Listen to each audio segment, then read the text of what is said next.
ത്രിയേക ദൈവതിരുനാമത്തിൻ്റെ മഹത്വം ഉണ്ടാവട്ടെ. കർത്താവിൽ അനുഗ്രഹിക്കപ്പെട്ട വിശ്വാസികളുടെ സമൂഹമേ, എല്ലാവർക്കും ദൈവനാമത്തിൽ സ്നേഹവന്ദനം.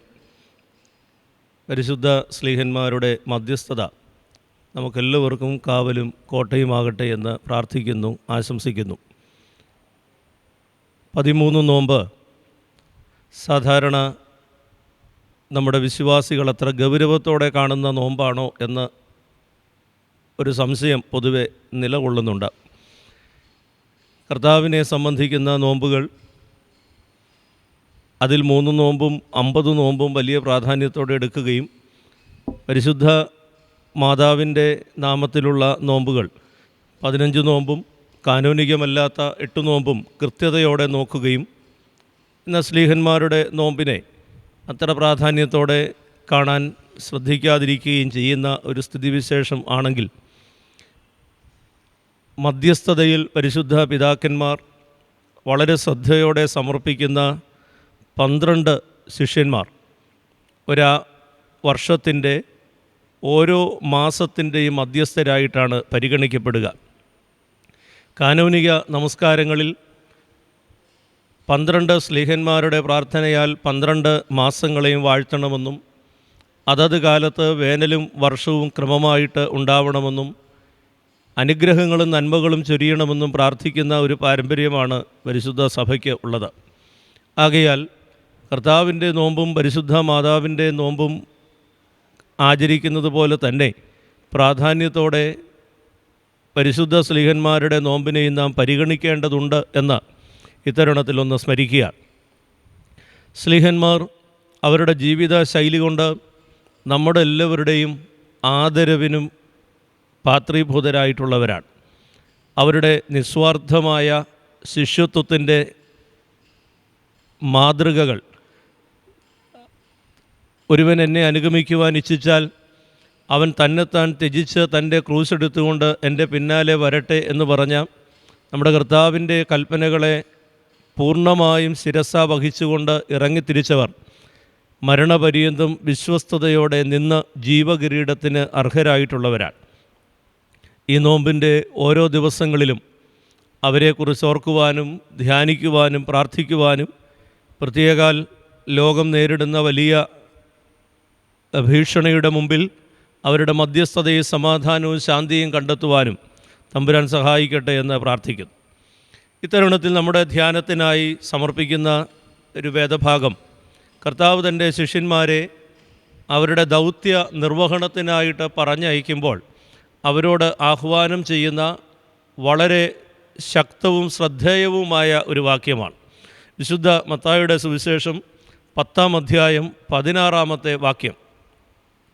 വിശുദ്ധ മത്തായി 10-ാം അധ്യായം 16-ാമത്തെ വാക്യം. ചെന്നായ്ക്കളുടെ നടുവിൽ ആടിനെ പോലെ ഞാൻ നിങ്ങളെ അയക്കുന്നു. ആകയാൽ പാമ്പിനെ പോലെ ബുദ്ധിയുള്ളവരും പ്രാവിനെ പോലെ കളങ്കമില്ലാത്തവരും ആയിരിപ്പീൻ. ചെന്നായ്ക്കളുടെ നടുവിൽ ആടിനെ പോലെ ഞാൻ നിങ്ങളെ അയക്കുന്നു. ആകയാൽ പാമ്പിനെ പോലെ ബുദ്ധിയുള്ളവരും പ്രാവിനെ പോലെ കളങ്കമില്ലാത്തവരും ആയിരിപ്പീൻ. നമുക്കൊരു നിമിഷം ദൈവവചനത്തിൻ്റെ അനുഗ്രഹത്തിനായി തലകൾ വണക്കി പ്രാർത്ഥിക്കാം. കാരുണ്യവാനായ ദൈവമേ, സ്നേഹവാനായ കർത്താവേ, ഈ സമയത്തിനായും തിരുവചനം ശ്രദ്ധിപ്പാൻ ഞങ്ങൾക്ക് തരുന്ന അവസരത്തിനായി ഞങ്ങൾ നിന്നെ സ്തോത്രം ചെയ്യുന്നു. മനസ്സിൽ ഉരുണ്ടുകൂടുന്ന കാർമേഘാവൃതമായ പ്രയാസങ്ങളുടെ മധ്യത്തിലേക്ക് നിൻ്റെ ദിവ്യമായ വെളിച്ചമായി നിൻ്റെ വചനം കടന്നു വരണമേ. ഞങ്ങൾക്ക് ധൈര്യമായും മാർഗദർശനത്തിന് ഉതകുന്നതായും നിൻ്റെ വചനത്തെ പകർന്നു നൽകണമേ. കർത്താവേ, ഈ ശുശ്രൂഷയെ നിൻ്റെ പരിശുദ്ധാത്മാവിൽ നയിക്കുകയും നിയന്ത്രിക്കുകയും ചെയ്യണമേ. ഞങ്ങളുടെ കുറ്റങ്ങളോ കുറവുകളോ പരിഗണിക്കരുതേ.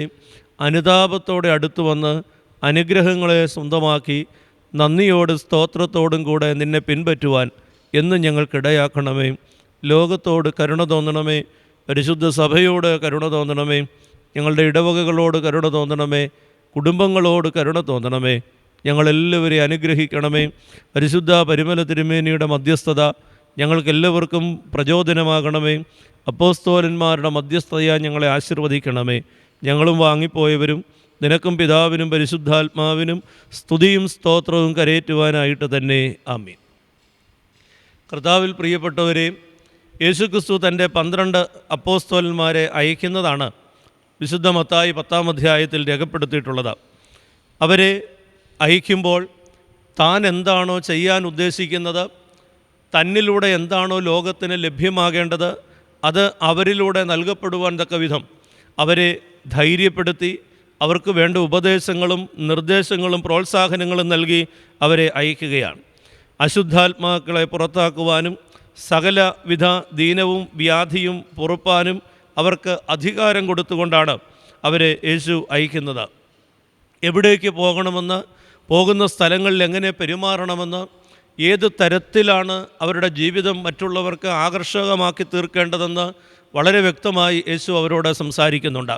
അപ്പോൾ ശിഷ്യന്മാരോട് കർത്താവ് പറയുന്ന നിർദ്ദേശങ്ങൾ ശിഷ്യത്വത്തിൻ്റെ മാതൃകയിലേക്ക് എത്തിപ്പെടേണ്ട, ഞാനും നിങ്ങളും സ്വന്തമാക്കേണ്ട ആഹ്വാനങ്ങളായതുകൊണ്ട് അതിലൊരു വാക്യം നമ്മുടെ ധ്യാനത്തിനായിട്ട് തിരഞ്ഞെടുക്കുകയായിരുന്നു. അപ്പോസ്തലന്മാരെ കർത്താവ് അയക്കുമ്പോൾ അവർക്ക് ആത്മീകമായ ശക്തമായ നിർദ്ദേശങ്ങൾ അവർക്ക് നൽകുന്നുണ്ട്. എന്നാൽ അതോടൊപ്പം തന്നെ പ്രായോഗികമായ നിർദ്ദേശങ്ങൾ നൽകുന്നുണ്ട്. ആത്മീയതയും പ്രായോഗികതയും എന്ന് പറയുന്നത് കൂട്ടി ഇണക്കിക്കൊണ്ടാണ് യേശു തൻ്റെ അപ്പോസ്തലന്മാരെ പറഞ്ഞയക്കുന്നത്.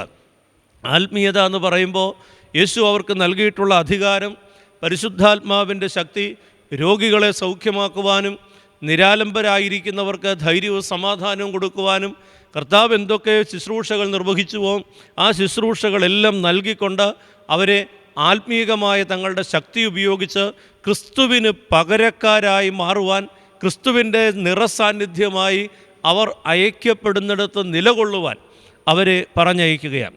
എന്നാൽ അതോടൊപ്പം തന്നെ ഈ ആത്മീകമായിരിക്കുന്ന നിർദ്ദേശങ്ങൾ അവർക്ക് നൽകുമ്പോൾ അവർ ആ ബലം അവരെ അണിയിക്കുമ്പോൾ തന്നെ കർത്താവ് അവരോട് പറയുന്ന പ്രായോഗികമായ നിർദ്ദേശങ്ങളുണ്ട്. എന്താണ് പ്രായോഗികമായ നിർദ്ദേശം? സുവിശേഷം എന്ന് പറയുന്നത് അതിൻ്റെ ആരംഭം കുറിച്ചിട്ടേ ഉള്ളൂ. വിത്ത് വിതയ്ക്കുവാനായിട്ട് ആരംഭിക്കുന്നതേ ഉള്ളൂ. നമുക്കറിയാം, ഏതൊരു ചെടിയും ഏതൊരു വിത്തും അതിൻ്റെ ആരംഭത്തിങ്കൽ വളരെ ശ്രദ്ധിക്കേണ്ടതായിട്ടുണ്ട്. ചവിട്ടി മെതിക്കപ്പെടാനുള്ള സാധ്യതയുണ്ട്. ഏത് ചെറിയ ആക്രമണവും അതിനെ ഉന്മൂലനം വരുത്തുവാനായിട്ട് മുഖാന്തരമാകും. വയലിൽ നില ഒരുക്കി വിത്ത് വിതച്ചതിന് ശേഷം ഏതെങ്കിലും ഒരു കുഞ്ഞു കുട്ടിയുടെ കാൽപാദം ആ വിത്ത് വിതയ്ക്കപ്പെട്ട മണ്ണിൻ്റെ മേൽ സ്പർശിക്കപ്പെട്ടാൽ ആ വിത്ത് ഉന്മൂലനം ചെയ്യപ്പെടും, ഇല്ലാതായി പോകും. അതുകൊണ്ട് ഒരു തരത്തിലുള്ള ആക്രമണവും വിത്ത് വിതയ്ക്കലിൻ്റെ ആദ്യകാലത്തുണ്ടാകരുത് എന്ന് നിർബന്ധമുണ്ട്. അപ്പോൾ സുവിശേഷത്തിൻ്റെ ആദ്യകാലത്ത് ഒരു തരത്തിലുള്ള പ്രതിസന്ധികളും നേരിടാൻ ഇടയാകാതെ വണ്ണം പ്രായോഗികമായി എങ്ങനെ സൂക്ഷിക്കണം, മറ്റുള്ളവരുടെ എതിർപ്പുകൾ, മറ്റുള്ളവരുടെ ആക്രമണങ്ങൾ, സുവിശേഷത്തിൻ്റെ മാർഗത്തെ നശിപ്പിക്കുവാനായിട്ടുള്ള ഒരുമിച്ച് സംഘം കൂടിയുള്ള ആക്രമണങ്ങൾ ഉണ്ടാകാതിരിക്കുവാൻ അവർ പ്രായോഗികമായി സ്വീകരിക്കേണ്ട നയം യേശു വ്യക്തമാക്കുകയാണ്. രോഗികളെ സൗഖ്യമാക്കുകയും അശുദ്ധാത്മാക്കളെ പുറപ്പെടുവിക്കുകയൊക്കെ ചെയ്യുമ്പോൾ ആളുകളുടെ കയ്യടി കിട്ടും, ആളുകൾ അവരോട് ചേർന്ന് നിൽക്കും, അവർ പറയുന്ന സുവിശേഷം ആളുകൾ അംഗീകരിക്കും. എന്നാൽ അതേ സമയത്ത് തന്നെ മറ്റൊരു സമൂഹം, ഇതിനോട് ചേരുവാൻ കഴിയാത്ത മറ്റൊരു സമൂഹം എതിർപ്പുമായി വിയോജിപ്പുമായിട്ട് കടന്നു വരും. ചെയ്യുന്നതെല്ലാം നല്ല പ്രവൃത്തികളാണ്, ചെയ്യുന്നതെല്ലാം മനുഷ്യർക്ക് ഉപകാരപ്രദമായ കാര്യങ്ങളാണ് എന്നുള്ളത് കൊണ്ട് ലോകം മുഴുവൻ അവരെ അംഗീകരിക്കണമെന്ന് നിർബന്ധമില്ല. നമുക്കൊക്കെ പലപ്പോഴും ഒരു ധാരണയുണ്ട്, നമ്മൾ ചെയ്യുന്ന നല്ല പ്രവൃത്തിയാണെങ്കിൽ ലോകത്തിൻ്റെ മുഴുവൻ അംഗീകാരം നമുക്ക് ലഭിക്കുമെന്ന്, ലോകം മുഴുവൻ നമ്മളെ ഉൾക്കൊള്ളുമെന്ന്, ലോകത്തിലുള്ള എല്ലാ മനുഷ്യരും നമ്മെ സ്നേഹിക്കുമെന്ന്. അത് മൗഢ്യമാണ്. ഒരുപക്ഷെ നാം പ്രവർത്തിക്കുന്ന നല്ല പ്രവൃത്തിയുടെ ആനുകൂല്യങ്ങൾ കൈപ്പറ്റുന്നവർ പോലും അങ്ങനെ പ്രതികരിക്കണമെന്ന് നിർബന്ധമില്ല. ശിഷ്യന്മാർ സൗഖ്യമാക്കുകയും അശുദ്ധാത്മാക്കളിൽ നിന്ന് വിടുവിക്കുകയും ചെയ്യുന്ന ആളുകൾ അവരോട് ചേർന്ന് നിന്നാൽ പോലും ഇവരുടെ വാക്കുകളും ഇവരുടെ പ്രവൃത്തികളും ഉൾക്കൊള്ളാൻ കഴിയാത്ത ഒരു മഹാഭൂരിപക്ഷം അവിടെ രൂപപ്പെടുകയാണ്. അതൊരു ഓട്ടോമാറ്റിക് പ്രോസസ്സാണ്. നന്മ വർദ്ധിക്കുകയും നന്മയോട് ആളുകൾ ചേർന്ന് നിൽക്കുകയും ചെയ്യുമ്പോൾ അത് ഉൾക്കൊള്ളുവാൻ കഴിയാത്ത ഒരു തിന്മയുടെ വലിയ കൂട്ടുകെട്ട്, ഒരു തിന്മയുടെ വലിയ സംഘടിതമായ സംവിധാനം രൂപപ്പെടും എന്നുള്ളത് സ്വാഭാവികതയാണ്. ആകയാൽ പ്രിയപ്പെട്ടവരെ, ഈ തിന്മയുടെ സംഘടിതമായ ശ്രമങ്ങൾക്ക് മുമ്പിൽ എങ്ങനെ വർത്തിക്കണമെന്ന് പഠിപ്പിക്കുവാനായിട്ടാണ് കർത്താവ് അവരോട് പ്രായോഗികമായ നിർദ്ദേശങ്ങൾ നൽകുന്നത്. ആ നിർദ്ദേശങ്ങളിൽ യേശു പറയുന്നത്, നിങ്ങൾ തികച്ചും മാതൃകയായിരിക്കണം, നിങ്ങൾ വലിയ സമ്പാദ്യങ്ങളെ കൈക്കൊള്ളരുത്, നിങ്ങൾ പൊന്ന്, വെള്ളി, മടിശീലയിൽ ധനം എന്നിവ സമ്പാദിക്കുവാനായിട്ട് ശ്രമിക്കരുത്, മാതൃകയുള്ള ജീവിതത്തിൻ്റെ ഉടമകളാകണം, നിങ്ങളെ നടത്തുന്ന ദൈവം നിങ്ങളെ കരുതുവാൻ മതിയായവനാണെന്ന് നിങ്ങൾ ഉറയ്ക്കണം. അതുപോലെ തന്നെ പറയുകയാണ്, നിങ്ങൾ എങ്ങനെയാണ് നേരിടേണ്ടി വരുന്ന പ്രതികൂലങ്ങളുടെ മധ്യത്തിൽ പെരുമാറേണ്ടത് എന്ന്. അതിനോട് ചേർന്ന് പറയുന്ന വളരെ മനോഹരമായ ഒരു വാക്യമാണ് ഇന്നിൻ്റെ ധ്യാനത്തിനായിട്ട് നാം തിരഞ്ഞെടുത്തിട്ടുള്ളത്. ചെന്നായ്ക്കളുടെ നടുവിൽ ആടിനെ പോലെ ഞാൻ നിങ്ങളെ അയക്കുന്നു, ആകയാൽ പാമ്പിനെ പോലെ ബുദ്ധിയുള്ളവരും പ്രാവിനെ പോലെ കളങ്കമില്ലാത്തവരും ആയിരിപ്പിൻ. യേശുക്രിസ്തു ശിഷ്യന്മാരെ അയക്കുമ്പോൾ ശിഷ്യന്മാരോട് വളരെ വ്യക്തമായിട്ട് ഓർമ്മപ്പെടുത്തുന്ന കാര്യം, നിങ്ങൾ ചെല്ലുന്നത് ചെന്നായ്ക്കളുടെ ഇടയിലേക്കാണ്. ചെന്നായ്ക്കൾ എന്ന് പറയുന്നത് വിശുദ്ധ വേദപുസ്തകത്തിൽ ക്രൂരതയുടെ പ്രതീകമാണ്.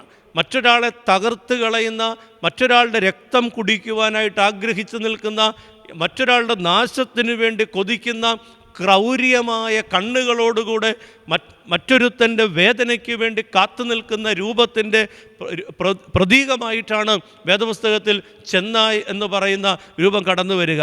യേശുക്രിസ്തു തൻ്റെ പ്രസംഗത്തിൽ പറയുന്നുണ്ട്, ഞാൻ പോയി കഴിയുമ്പോൾ ആടുകളെ ചിന്തിക്കളയുന്ന കൊടിയ ചെന്നായ്ക്കൾ നിങ്ങളുടെ അടുക്കൽ വരുമെന്ന്. അത് കേവലം ചെന്നായ് എന്ന് പറയുന്ന മൃഗത്തിൻ്റെ പ്രത്യേകതകളെ പരിഗണിച്ചുകൊണ്ട്, ഒരു മാർദ്ദവത്വവുമില്ലാത്ത, ഒരു താല്പര്യവും ആർക്കും തോന്നാത്ത, ഒരു കാരുണ്യവുമില്ലാത്ത, കണ്ണുകളിൽ പോലും ദയാദാക്ഷിണ്യങ്ങളില്ലാതെ ക്രൂരമായ ഭാവത്തോടും ആർത്തിയോടും കൂടെ മറ്റൊരുത്തൻ്റെ രക്തത്തിന് വേണ്ടി ദാഹിക്കുന്ന ചെന്നായുടെ ഭാവം, അത് ക്രൗര്യഭാവത്തെ വിശദമാക്കുവാൻ വേണ്ടി യേശു ഉപയോഗിക്കുന്ന ഒരു പദമാണ്. അപ്പോൾ ലോകത്തിലേക്ക് ഐക്യപ്പെടുന്ന ശിഷ്യന്മാരോട് പറയാണ്, നിങ്ങൾ ചെല്ലുന്നത് ക്രൂരത നിറഞ്ഞു നിൽക്കുന്ന അന്തരീക്ഷത്തിലേക്കാണ്. ലോകത്തിൻ്റെ മുഖം അതാണ്, ക്രൗര്യഭാവമാണ് ലോകത്തിൻ്റേത്. ലോകം നിങ്ങളെ രണ്ട് കൈയും നീട്ടി സ്വീകരിക്കുമെന്നോ, സ്നേഹത്തോടെ നിങ്ങളെ ചേർത്തണയ്ക്കുമെന്നോ, സന്തോഷത്തോടെ നിങ്ങളെ ഉൾക്കൊള്ളുമെന്നോ നിങ്ങൾ വിചാരിക്കരുത്. കാരണം ലോകത്തിൻ്റെ മുഖമെന്ന് പറയുന്നത് ഒരു ക്രൂരതയുടെ ഭാവമാണ്. നിങ്ങൾ സൗഖ്യം കൊടുക്കുകയും ആശ്വാസം നൽകുകയും ചെയ്യുന്ന ഒരു ചുരുങ്ങിയ ഒരു പറ്റം മാത്രം ഒരുപക്ഷെ നിങ്ങളോട് ചേർന്ന് നിന്നേക്കാം. എന്നാൽ മഹാഭൂരിപക്ഷം, അതായത് ലോകം നിങ്ങൾക്കെതിരായിരിക്കും. ലോകത്തിൻ്റെ മുഖം ക്രൂരതയുള്ളതാണ് എന്ന് യേശു പറയുക.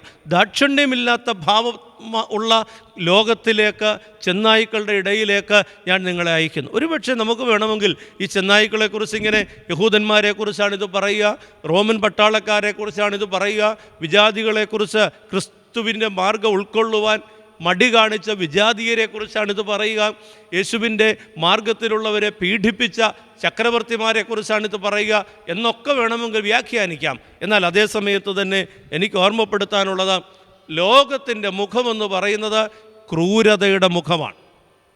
ഇവിടെ നമ്മൾ സ്നേഹത്തിൻ്റെയും സന്തോഷത്തിൻ്റെയും ഭാവം മാത്രം പ്രതീക്ഷിക്കുന്നത് മൗഢ്യമാണ്. പ്രവർത്തന രംഗങ്ങളിൽ, ഇടപെടുന്ന മേഖലകളിൽ ജീവിക്കുന്ന സാഹചര്യത്തിൽ ഈ ക്രൂരത എന്ന് പറയുന്നത് ലോകത്തിൻ്റെ മുഖമുദ്രയാണ്. മഹാഭൂരിപക്ഷവും അങ്ങനെ ആകാനാണ് സാധ്യത എന്നുള്ളത് നാം തിരിച്ചറിയേണ്ടതായിട്ടുണ്ട്.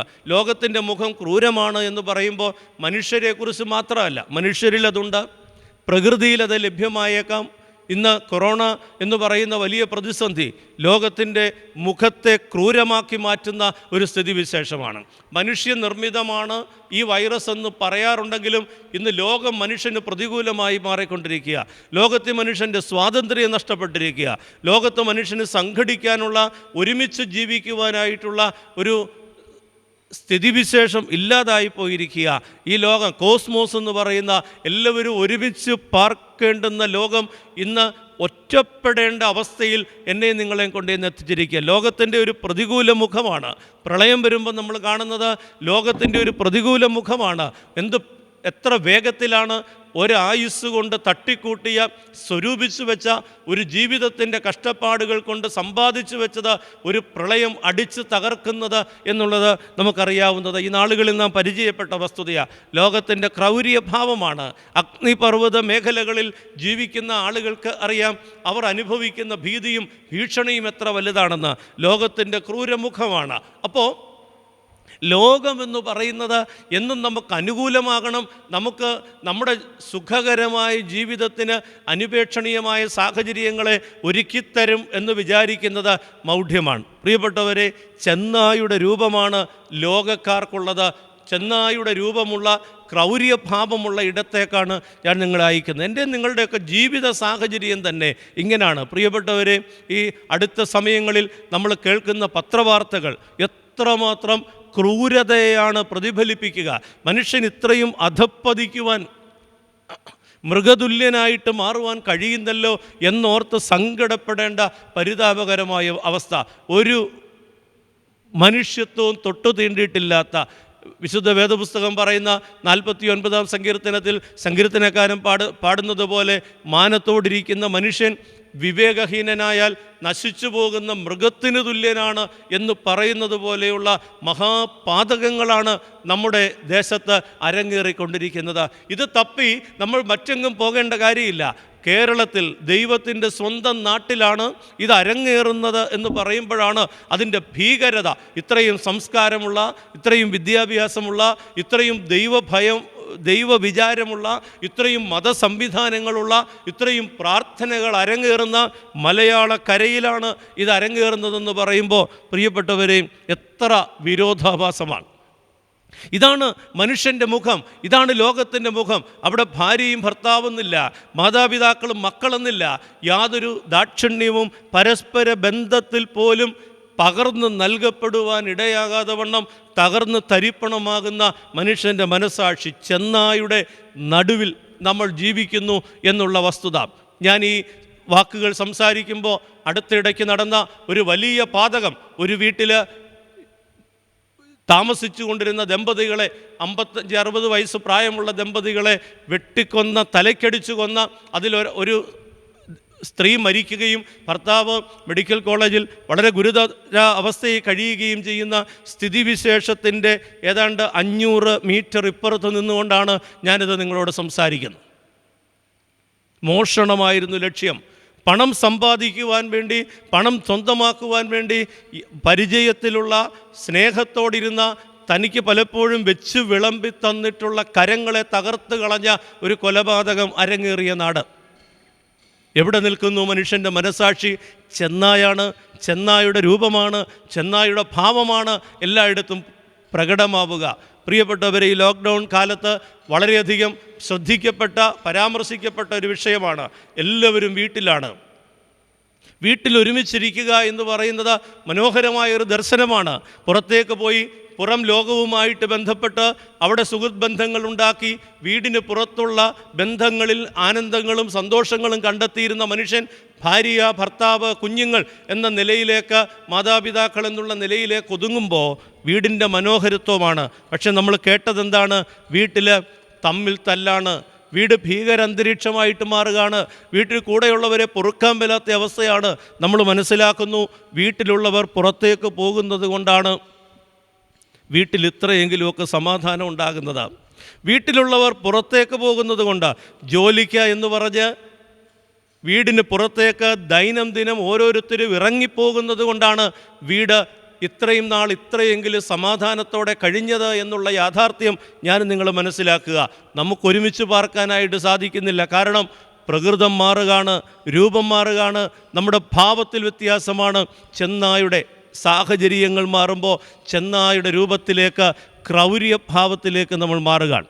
പ്രിയ സഹോദരങ്ങളെ, ഇവിടെ ശിഷ്യന്മാർക്ക് നൽകുന്നതായ നിർദ്ദേശം എന്താണ്? ശിഷ്യത്വത്തിലേക്ക് വരുന്നവർക്ക് നൽകുന്ന ഉപദേശം എന്താണ്? വിശുദ്ധ സഭയുടെ മക്കളെന്നുള്ള നിലയിൽ നമുക്ക് ലഭിക്കുന്ന ആഹ്വാനം എന്താണ്?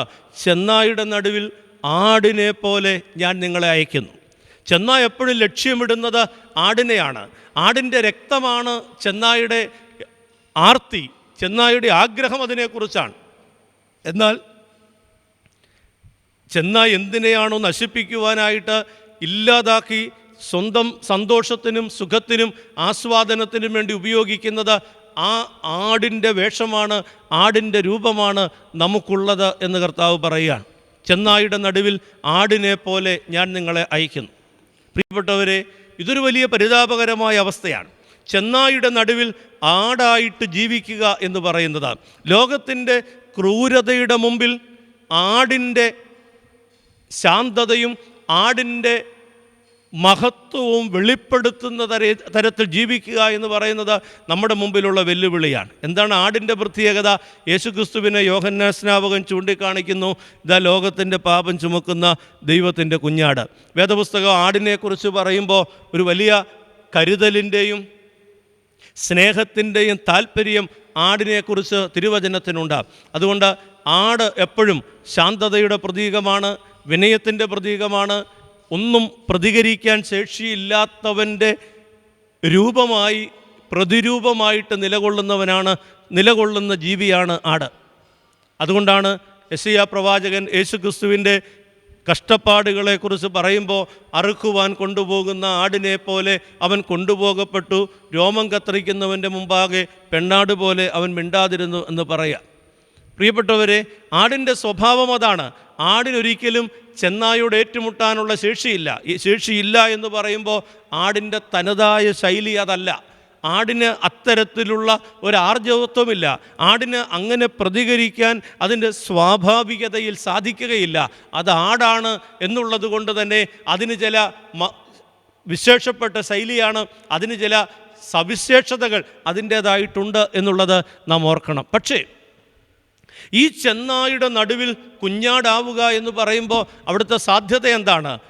ചെന്നായി അടിച്ച് തകർക്കുന്ന കുഞ്ഞാടിൻ്റെ ജീവിതം, ചെന്നായി കുടിച്ചു തീർക്കുന്ന ആടിൻ്റെ രക്തം, ചെന്നായി നശിപ്പിച്ച് കളയുന്ന, ആടിനെ ഉന്മൂലനം ചെയ്യുന്ന ചെന്നായുടെ അധീശത്വത്തിൻ്റെ, ചെന്നായുടെ വിജയത്തിൻ്റെ അനുഭവം. എന്നാൽ ഇവിടെ യേശു പറയുന്നത് നമുക്കിവിടെ ആടുകളായി ജീവിച്ചേ പറ്റുള്ളൂ.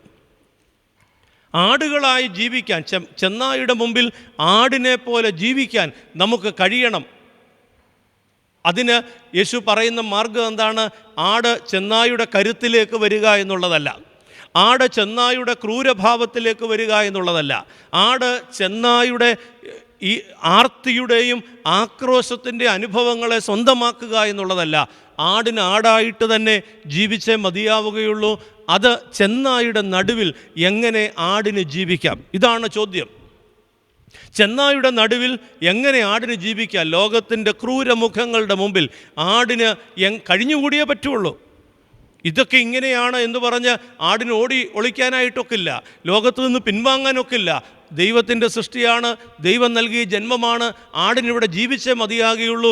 ചെന്നായൊരു യാഥാർത്ഥ്യമാണെങ്കിലും ആടിനിവിടെ ജീവിച്ചേ പറ്റുള്ളൂ. അതിന് യേശു പറഞ്ഞു കൊടുക്കുന്ന പ്രായോഗികമായ നിർദ്ദേശമാണ് ചെന്നായുടെ നടുവിൽ വിജയിക്കുവാൻ, ചെന്നായുടെ നടുവിൽ പിടിച്ചു നിൽക്കുവാൻ, ചെന്നായുടെ നടുവിൽ ജീവിക്കുവാൻ ആടിന് നൽകുന്ന നിർദ്ദേശമാണ് നീ പാമ്പിനെ പോലെ ബുദ്ധിയുള്ളവനായിരിക്കണമെന്ന്. പാമ്പിനെ പോലെ ബുദ്ധി. വിശുദ്ധ വേദപുസ്തകത്തിൽ ഉൽപ്പത്തി പുസ്തകം 3-ാം അധ്യായം 1-ാം വാക്യത്തിൽ നാം വായിക്കുന്നുണ്ട്, യഹോവ ഉണ്ടാക്കിയ സകല ജന്തുക്കളെക്കാളും പാമ്പ് കൗശലമേറിയതായിരുന്നു. ദൈവ സൃഷ്ടിയിൽ ഏറ്റവും കൂടുതൽ ബുദ്ധിയുള്ള ജീവി എന്ന് പറയുന്നത് പാമ്പാണ് എന്ന് വിശുദ്ധ വചനം സാക്ഷിക്കുന്നു. അതുകൊണ്ടാണ് ദൈവത്തിൻ്റെ സ്വരൂപത്തിലും സാദൃശ്യത്തിലും സൃഷ്ടിക്കപ്പെട്ട മനുഷ്യൻ ആദമും ഹൗവയും ഏദൻ തോട്ടത്തിൻ്റെ മനോഹരമായ അന്തരീക്ഷത്തിൽ ദൈവത്തിൻ്റെ കൂട്ടായ്മയെ ആസ്വദിച്ച മാലാഖമാരേക്കാൾ ഉന്നതമായ പദവി അലങ്കരിച്ച് വിരാജിക്കുമ്പോൾ അവരെ വീഴിക്കുവാൻ സാത്താൻ കണ്ടെത്തിയ മാർഗം പാമ്പിനെ ഉപയോഗിക്കുക എന്നുള്ളതായിരുന്നു.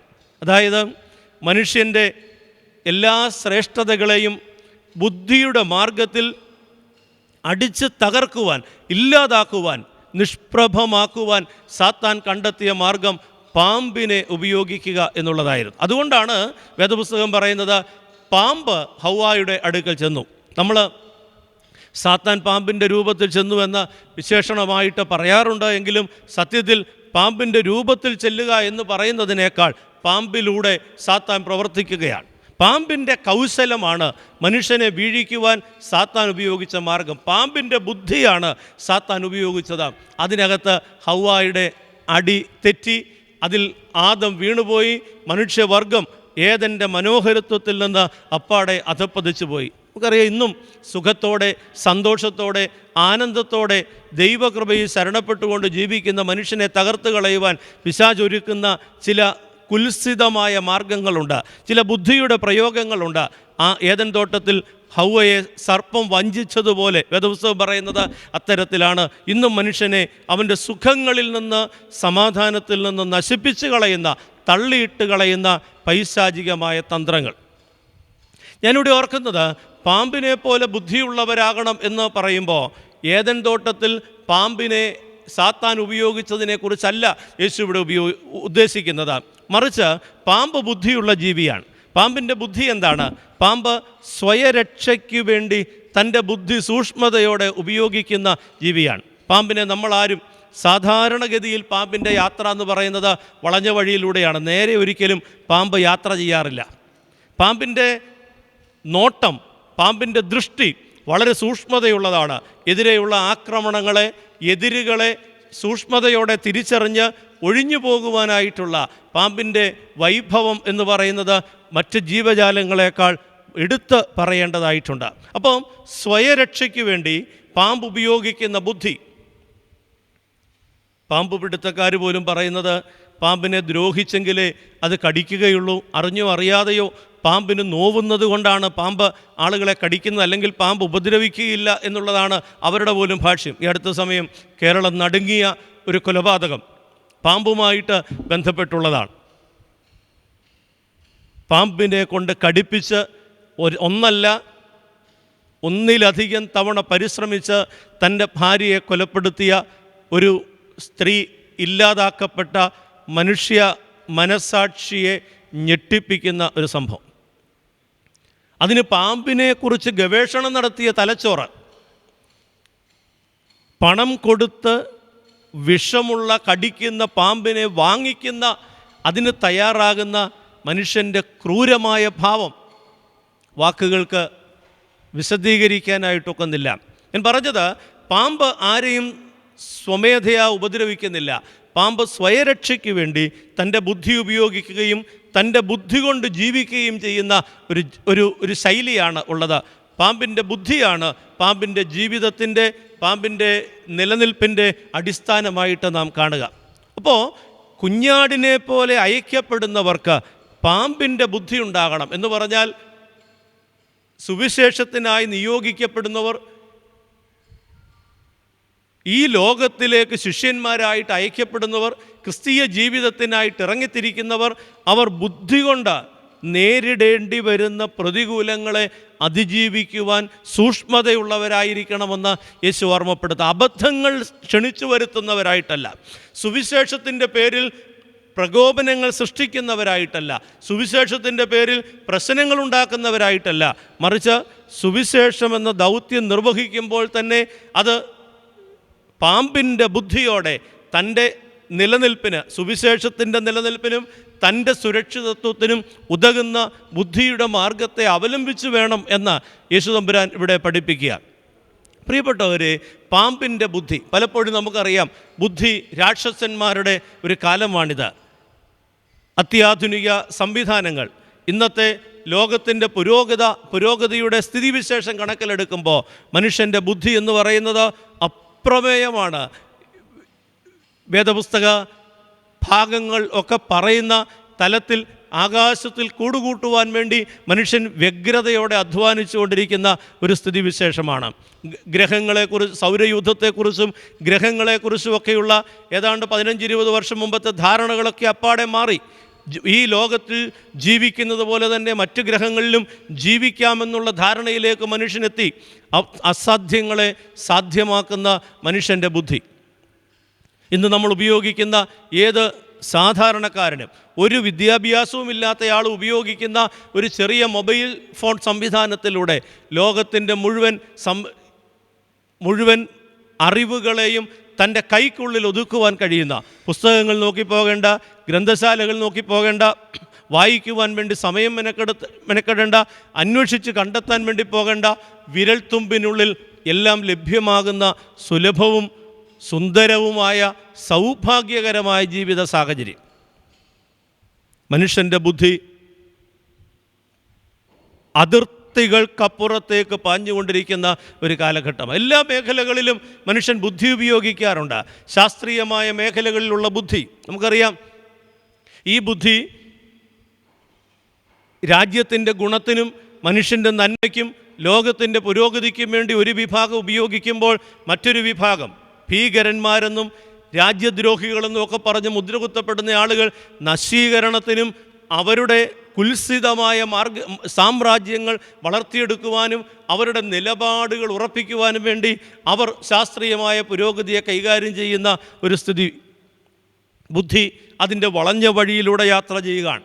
ബുദ്ധി അതിൻ്റെ തെറ്റായ മാർഗത്തിലൂടെ പ്രയാണം ചെയ്യുകയാണ്. പ്രിയപ്പെട്ടവരെ, ശലോമോൻ പറയുന്നുണ്ട്, യഹോവ ഭക്തി ജ്ഞാനത്തിൻ്റെ ആരംഭം. എല്ലാ ബുദ്ധിയുടെയും എല്ലാ അറിവിൻ്റെയും അടിസ്ഥാനം ദൈവമാണെങ്കിലും മനുഷ്യൻ ദൈവം തന്ന ബുദ്ധിയെ തലതിരിഞ്ഞ മാർഗങ്ങളിലേക്ക് ഉപയോഗിക്കും. ഇന്നത്തെ ഇൻ്റർനെറ്റ് സംവിധാനങ്ങൾ മനുഷ്യൻ നന്മയ്ക്ക് ഉപയോഗിക്കുന്നുണ്ട്, തിന്മയ്ക്കായിട്ട് ഉപയോഗിക്കുന്നുണ്ട്. ബുദ്ധിയുടെ തലതിരിഞ്ഞ പ്രയോഗം നമുക്ക് കാണാം.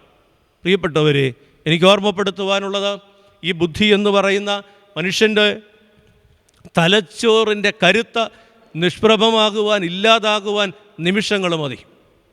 നമുക്കറിയാം, മാനസികമായ ഒരു സമനില, മനസ്സിൻ്റെ സമനില തെറ്റിയാൽ ഈ ബുദ്ധിയൊന്നും ഉപയോഗിക്കുവാനേ സാധ്യമാവുകയില്ല.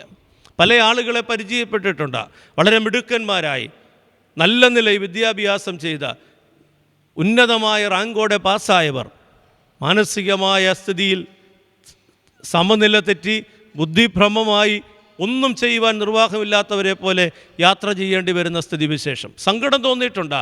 10-40 വർഷം മുമ്പ് എഞ്ചിനീയറിംഗ് കോളേജിൽ നിന്ന് ഉന്നതമായ ബിരുദം പാസ്സായി കഴിഞ്ഞിട്ട് ഇന്ന് വഴിയെ തെക്കും വടക്കും നടക്കേണ്ടി വരുന്ന പരിതാപകരമായ ജീവിതത്തിൻ്റെ ഉടമകളായ ചെറുപ്പക്കാരെക്കുറിച്ച് ഒരാളെ എനിക്ക് പ്രത്യേകം അറിയാവുന്നത് കൊണ്ടാണ് ഞാൻ അങ്ങനെ ഒരു ഉദാഹരണം പറഞ്ഞത്. ബുദ്ധി എന്ന് പറയുന്നത് ദൈവത്തിൻ്റെ കൃപയാണ്. ഒരു നിമിഷം അതിൻ്റെ താളം തെറ്റിയാൽ നമുക്കൊന്നും ചെയ്യാൻ കഴിയാത്ത തരത്തിലേക്ക് നമ്മൾ അധപ്പതിക്കും. അതുകൊണ്ട് യേശു പറയുന്നത് പാമ്പിൻ്റെ ബുദ്ധി വേണം. പക്ഷേ പാമ്പിൻ്റെ ബുദ്ധി നശീകരണത്തിലേക്ക് നയിക്കുന്ന കുബുദ്ധിയല്ല. പാമ്പിൻ്റെ ബുദ്ധി മറ്റുള്ളവരെ ഇല്ലാതാക്കുന്ന വക്രതയുടെയും വഞ്ചനയുടെയും ബുദ്ധിയല്ല. പാമ്പിൻ്റെ ബുദ്ധി ഈ ലോകത്തിന് വേദന സമ്മാനിക്കുന്ന സ്വാർത്ഥതയ്ക്ക് വേണ്ടിയുള്ള ബുദ്ധിയല്ല. പാമ്പിൻ്റെ ബുദ്ധി നിങ്ങൾ സ്വീകരിക്കുമ്പോൾ പ്രാവിൻ്റെ നിഷ്കളങ്കതയിൽ അധിഷ്ഠിതമായിരിക്കണം ആ ബുദ്ധി. പ്രാവിൻ്റെ നിഷ്കളങ്കതയിൽ അധിഷ്ഠിതമായ പാമ്പിൻ്റെ ബുദ്ധി. എത്ര മനോഹരമായിട്ടാണ് കർത്താവ് അതിനെ കോർത്തിണക്കുന്നത്. പാമ്പിൻ്റെ ബുദ്ധി വേണം. ഇല്ലെങ്കിൽ നീ സുവിശേഷവുമായിട്ട് പോകുമ്പോൾ നശിക്കാൻ സാധ്യതയുണ്ടാകും. സുവിശേഷത്തിന് കേട് സംഭവിക്കാൻ സാധ്യതയുണ്ട്. നിനക്ക് ഹേമദണ്ഡങ്ങളുണ്ടാകാൻ സാധ്യതയുണ്ട്. അതുകൊണ്ട് പാമ്പിൻ്റെ ബുദ്ധിയോടെ വേണം നിൻ്റെ സുവിശേഷ പ്രചരണത്തിൽ പ്രതിസന്ധികളുണ്ടാകാതെ, നിനക്ക് നാശം ഭവിക്കാതെ സൂക്ഷിച്ചു മുന്നേറുവാനായിട്ട് നീ പാമ്പിൻ്റെ ബുദ്ധി എടുക്കണം. എന്നാൽ പാമ്പിൻ്റെ ബുദ്ധിയെ സ്വീകരിക്കുമ്പോൾ പ്രാവിൻ്റെ നിഷ്കളങ്കത നീ കൈവിടാൻ പാടില്ല. നമ്മൾ സാധാരണ നമ്മുടെ ദൈനംദിന സംസാരത്തിൽ ഉപയോഗിക്കുന്ന ഒരു പദമാണ് കുന്തം വിഴുങ്ങണം, വിലങ്ങനെ വിഴുങ്ങണം എന്ന് പറയുന്ന ഒരു അപ്രായോഗികത. പക്ഷേ ഇവിടെ ക്രിസ്തു ഇതിനൊരു പ്രായോഗിക തലം കൊടുക്കുകയാണ്. എന്താ? പാമ്പിൻ്റെ ബുദ്ധി പ്രാവിൻ്റെ നിഷ്കളങ്കതയിൽ അധിഷ്ഠിതം ആയിരിക്കണം. സഹോദരങ്ങളെ, ഈ ബുദ്ധിക്ക് കർത്താവ് ഒരു നിയന്ത്രണം ഏർപ്പെടുത്തുകയാണ്. ബുദ്ധിക്ക് കർത്താവ് ഒരു അതിർവരമ്പ് നിശ്ചയിക്കുകയാണ്. ഏത് തരത്തിലും ബുദ്ധി ഉപയോഗിക്കാനല്ല, ഏത് തരത്തിലും ബുദ്ധി പ്രയോഗിക്കാനായിട്ടല്ലേ. കഴിഞ്ഞ ദിവസം ഇന്ത്യ ചൈന അതിർത്തിയിലുണ്ടായ തർക്കം ഈ ദിവസങ്ങളിൽ നമ്മുടെയൊക്കെ മനസ്സിനെ വേദനിപ്പിക്കുന്നതും ആശങ്കയിലാഴ്ത്തുന്നതുമാണ്. കൊറോണ പോലെയുള്ള ഒരു വലിയ വിപത്തിൻ്റെ നടുവിൽ ലോകം മുഴുവൻ വിറങ്ങലിച്ച് നിൽക്കുമ്പോൾ വളരെ അപ്രതീക്ഷിതമായ ആക്രമണം, അത് ഒരു ബുദ്ധിയുടെ അല്ലെങ്കിൽ ഒരു തന്ത്രത്തിൻ്റെ അനന്തരഫലമാണ്. അത് വഞ്ചനയാണ്, ചതിയാണ് എന്ന് ഇന്ന് ഇന്ത്യയുടെ ഭാഗത്തു നിന്ന് സംസാരങ്ങൾ പുറത്തു വരുന്നുണ്ട്. അതൊരു ബുദ്ധിയാണ്. എന്താ? അപ്രതീക്ഷിതമായ ആക്രമണം, വെടിയുതിർക്കുവാൻ ആയുധങ്ങൾ ഉപയോഗിക്കുവാൻ കഴിയാത്തിടത്ത് ആയുധങ്ങളല്ലാത്തതുമായിട്ട് ഏറ്റുമുട്ടുകയാണ്.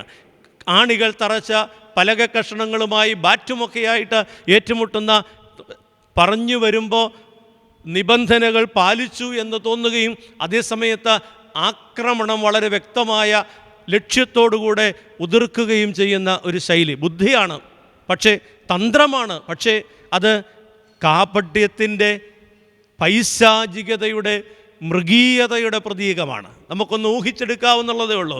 ഇന്ന് പത്രത്തിൽ അല്ല സോഷ്യൽ മീഡിയയിൽ ഉപയോഗിച്ച കമ്പിയിൽ തറച്ചിരിക്കുന്ന ആണികൾ കണ്ടപ്പോൾ മനസ്സ് തകർന്നുപോയി.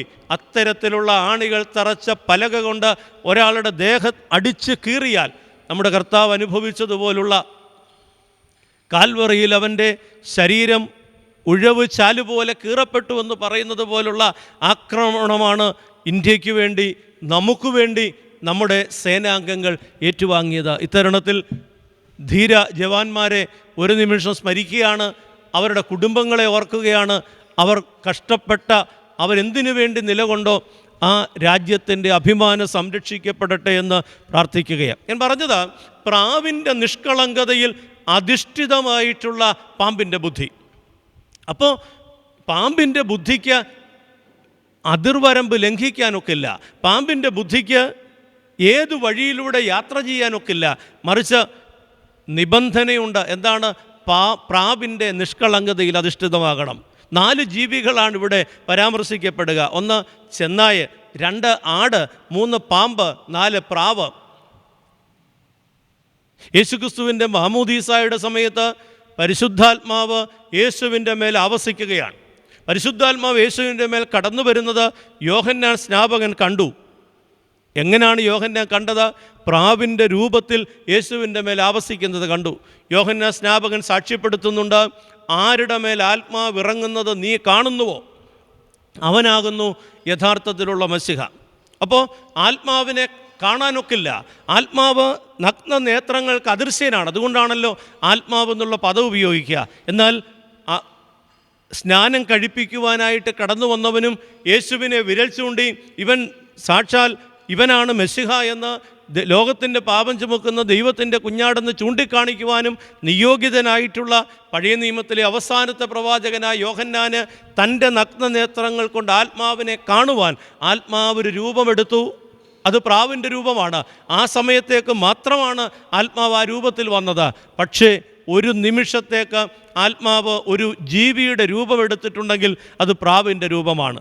അപ്പോൾ നമുക്ക് ഓർക്കാവുന്നതാണ്, വിശുദ്ധ വേദപുസ്തകത്തിൽ പ്രാവിനുള്ള സ്ഥാനം എത്രയാണ്. ത്രിയേക ദൈവത്തിൻ്റെ മുമ്പിൽ എല്ലാ ജീവികളെക്കാളും പ്രാവിൻ്റെ ശ്രേഷ്ഠത എന്താണ്? പ്രാവിൻ്റെ ഔന്നത്യം എന്താണ്? ദൈവം ഏറ്റവും വിശുദ്ധിയോടെ കണക്കാക്കുന്ന ഒരു ജീവി. ദൈവം പരിശുദ്ധാത്മാവിനൊരു രൂപം നൽകുവാൻ ആഗ്രഹിച്ചാൽ അത് പ്രാവിൻ്റെ രൂപമാകും എന്ന് തിരുവചനം നമ്മെ പഠിപ്പിക്കുന്നത് കൊണ്ട് മറ്റ് യാതൊരു വിശദീകരണങ്ങളും ആവശ്യമില്ല. എന്തൊക്കെയാണോ പരിശുദ്ധാത്മാവിലൂടെ പരിശുദ്ധാത്മാവിനെക്കുറിച്ച് ലോകം പഠിക്കാൻ ദൈവം ആഗ്രഹിക്കുന്നത് അതെല്ലാം ഉൾക്കൊണ്ടിട്ടുള്ള ഒരു ജീവിയാണ് പ്രാവ്. അതിൽ ഏറ്റവും പ്രധാനപ്പെട്ടതായിട്ട് യേശു പറയുന്നത് പ്രാവിൻ്റെ നിഷ്കളങ്കതയെക്കുറിച്ച്. അപ്പോൾ പരിശുദ്ധാത്മാവ് പ്രാവിൻ്റെ രൂപം സ്വീകരിക്കാനുള്ള കാരണം എന്താണെന്നുള്ളത് വ്യക്തമാണ്.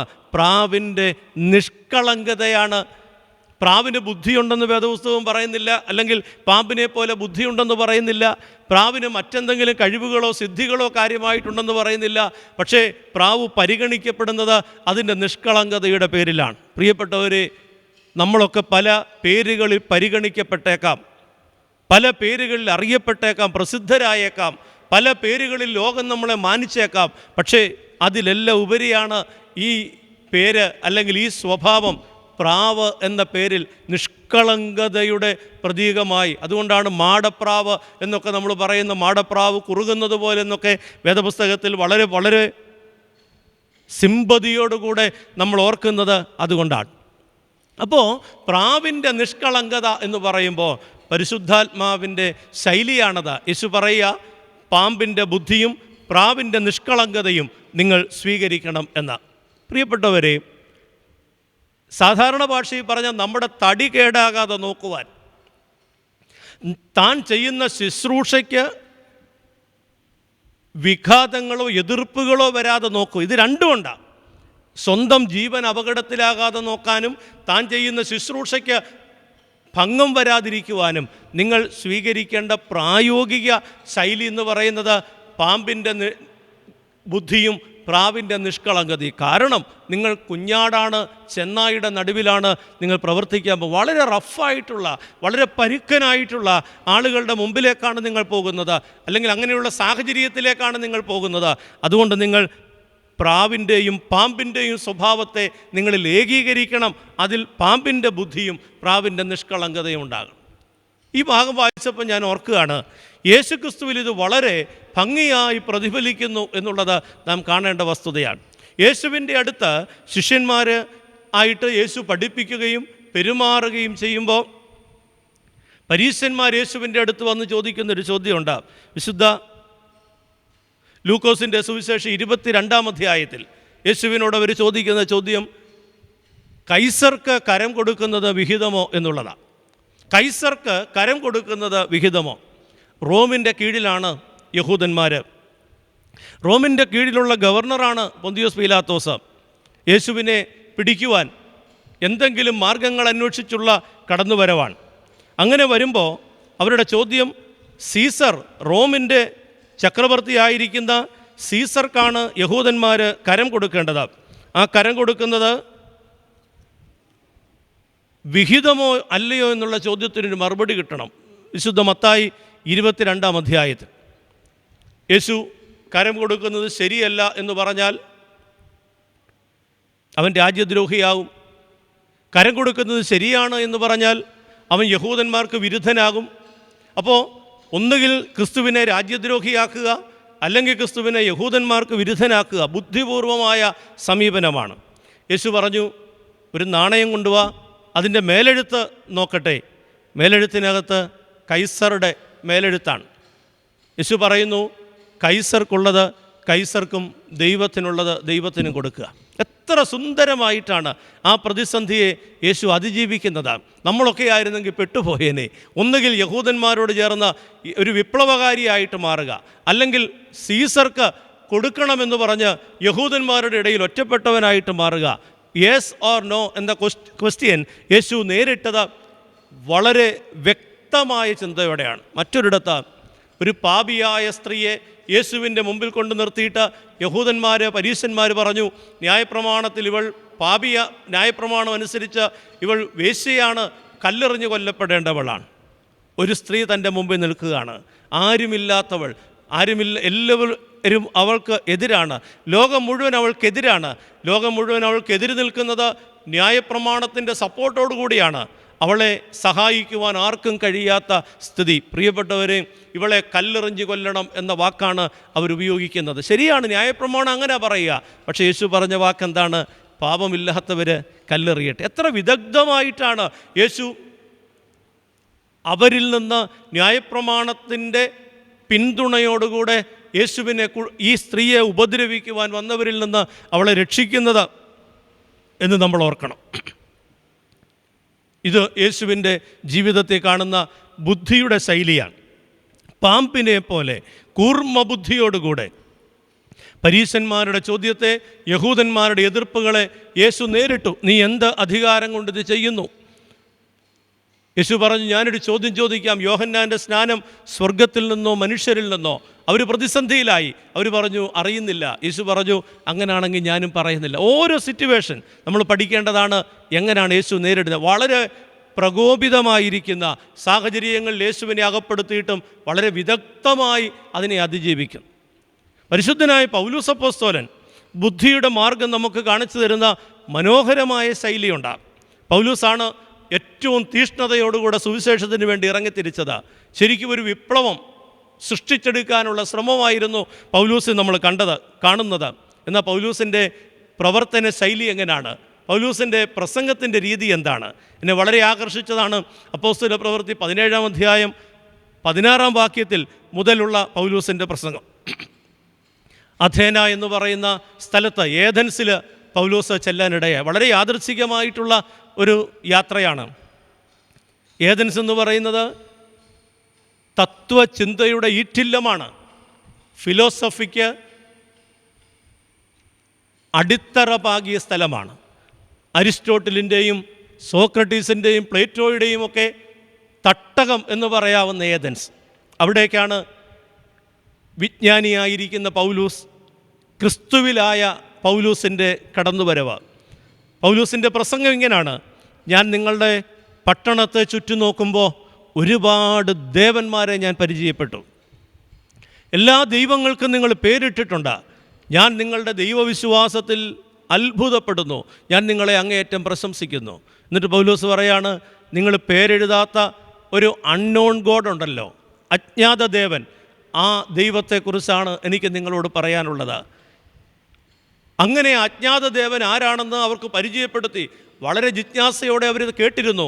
ഏറ്റവും അവസാനം പൗലോസ് കൊണ്ട് സ്ഥാപിക്കുന്നത്, നിങ്ങൾ കണ്ട എല്ലാ ദൈവങ്ങൾക്കും ഉപരിയായി സ്ഥിതി ചെയ്യുന്ന നസ്രയനായ യേശു, മരിച്ച് ഉയർത്തെഴുന്നേറ്റ് പിതാവിൻ്റെ വലത്ത് ഭാഗത്തിരിക്കുന്ന നസ്രയനായ യേശുവാണ് നിങ്ങൾ അറിയാതെ ആരാധിച്ചവനെന്ന് പറഞ്ഞപ്പോൾ അഥേനയിലുള്ള ആളുകൾ പൗലൂസിൻ്റെ കൂടെ കൂടുകയാണ്. അഥേനക്കാരെ വെറുപ്പിച്ചുകൊണ്ടല്ല, അഥേനക്കാരുടെ വിഗ്രഹാരാധനയെ വിമർശിച്ചുകൊണ്ടല്ല, അഥേനക്കാരുടെ പാരമ്പര്യത്തിനെതിരായി സംസാരിച്ചുകൊണ്ടല്ല. പലപ്പോഴും സുവിശേഷവുമായിട്ട് അങ്ങോട്ട് ഇറങ്ങുമ്പോൾ അതുവരെ അവർ ചെയ്തതെല്ലാം തെറ്റാണെന്നും തിരുത്തേണ്ടതാണെന്നും അവർ ചെയ്തതെല്ലാം അറിവില്ലായ്മയുടെ കാലങ്ങളായിരുന്നു എന്നൊക്കെ പറഞ്ഞ് വിമർശിക്കുന്ന ശൈലിയല്ല, മറിച്ച് പൗലോസ് അപ്പോസ്തലൻ അവരെ അഭിനന്ദിച്ചുകൊണ്ട്, അവരെ ഉൾക്കൊണ്ടുകൊണ്ട് സംസാരിക്കുകയാണ്. പ്രിയപ്പെട്ടവരെ, ചിലപ്പോഴൊക്കെ വിവിധ മതങ്ങളുടെ സംസ്കാരത്തോട് ഇടപഴകി ജീവിക്കേണ്ടി വരുമ്പോൾ നമുക്ക് അവർക്ക് കൂടെ സ്വീകാര്യമായ തരത്തിൽ വേദചിന്തകളെ വ്യാഖ്യാനിക്കേണ്ടി വരുന്നു എങ്കിൽ അതൊരു തെറ്റല്ല. പലരും വിമർശനാത്മകമായിട്ട് പറയാറുണ്ട്. വൈദികരും തിരുമേനിമാരുമൊക്കെ ദൈവവചനം ശുശ്രൂഷിക്കുന്ന സമയത്ത് ഹൈന്ദവ പാരമ്പര്യത്തിൽ നിന്നുള്ള വാക്കുകൾ, ഖുറാനിൽ നിന്നുള്ള ഉദ്ധരണികൾ, ഇങ്ങനെ പല മതങ്ങളുടേതായിട്ടൊക്കെ എടുത്തു കാണിക്കുന്നത്, ഈ പല മതങ്ങളുടെ അർത്ഥതലങ്ങളിലേക്കുള്ള കടന്നുകയറ്റം, അത് ഒരിക്കലും വിശുദ്ധ വചനത്തിൻ്റെ അടിസ്ഥാനത്തിലൊരു തെറ്റല്ല, മറിച്ച് അവരെ കൂടെ ഉൾക്കൊള്ളുവാനുള്ള വിശാലത നമുക്കുണ്ട് എന്ന് വെളിപ്പെടുത്തുന്ന അവസ്ഥ. പൗലോസ് അപ്പോസ്തലൻ്റെ പ്രസംഗത്തോട് ബന്ധപ്പെട്ടാണ് അതിനെ നാം കാണേണ്ടത്.